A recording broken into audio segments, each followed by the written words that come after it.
Hello everyone and welcome to my beginner's guide to modern Tetris. Now before we start, I just want to preface, I am a fairly mid-level player, so my advice may not be the best. However, I will do my best to give accurate information to the best of my abilities. So let's just go over a quick overview of what we'll be covering. We'll be covering T-spins, common openers, and pitfalls. These are the things I learned in this order, so I hope you understand why I chose them. So let's just dive into what our first topic will be, T-spins. T-spins may look scary and complicated, however, if you play the game enough, you'll actually find a ton of situations where you'll be able to fit one in. They are definitely great to do because they are as potent as a Tetris. Now, a Tetris requires you to clear 4 lines at a time with an eyepiece. However, a T-spin double only requires you to clear 2 lines in order to get that same amount of damage to send to your opponent. This speed difference is definitely what makes T-spins worth using, however, don't bend over backwards doing it and ruin your entire stack just to be able to do one T-spin. They're also pretty nice to do because they contribute to the back-to-back bonus. The back-to-back bonus is a mechanic that allows you to gain extra garbage after sending a T-spin or Tetris. There is, however, a downside. It can be hard to set up, and even if you can set it up easily, if you tunnel vision too hard on only doing T-spins, the rest of your board will look extremely messy. It has a time and a place, however, they are still very strong and definitely should be used by players of all levels. Let's start off with our first opener. Now this one requires you that you get an early L or J piece and an I. However, it is very balanced, it leaves the board flat to enable you to build however you want, and it also leads to another T-spin setup. This is one of the first ones I learned due to its ease of use and how good it is to just use in any situation.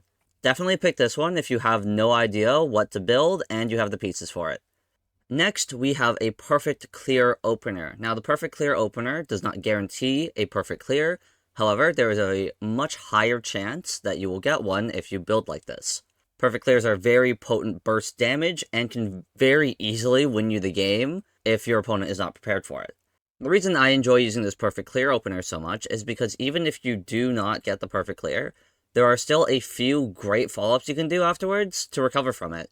You can do a Tetris, you could set up for some T-spin triples, you could just transition to a 4-well. There's a lot of things you can do out of this setup that makes it so versatile.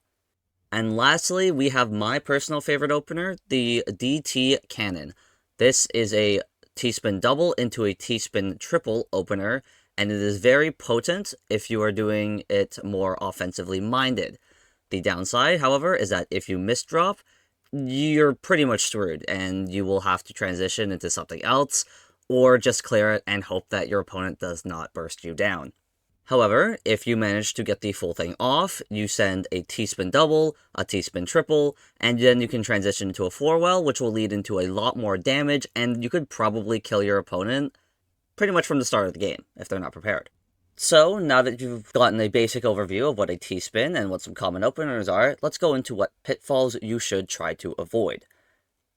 First one on our list is caring too much about the back-to-back bonus. Now, the back-to-back bonus is nice, however, it really only gives you one extra line of garbage per T-spin or Tetris, so it really isn't that worth if it means that you'll lose the game, depending on if you decide to keep this or not. I definitely had a problem struggling to not care about back-to-back as much, and the moment I did, I realized just how potent downstacking is, but that's a video for another day. Another thing you should do is not lean too hard into openers, and what I mean by this is do not count on your openers to win you the game immediately. You have to still train your fundamentals about downstacking and how to build your board.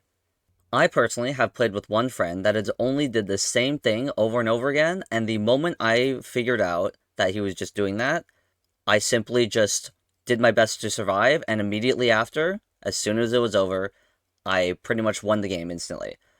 This is what I mean, that I don't want you to lean too hard into openers.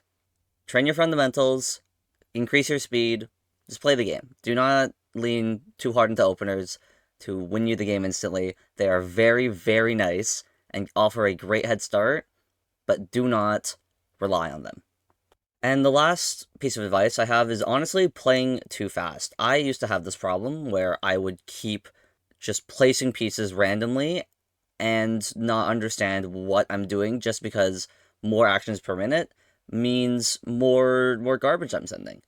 So just slow down, think about what you're going to do. It is okay to take a few seconds and recognize what pieces are next and what you want to build. You have a lot more time than you think because garbage is not sent until you drop your piece. To review, Tpins are fantastic tools, but don't tunnel vision on using them too much. Openers are also very, very nice. However, I want you to not rely on them super, super hard. And playing slow is okay sometimes if you need a moment to think. Thank you very much for watching. Have a great rest of your day. And if you have any other comments or questions, please leave them down below and I will do my best to reply to them.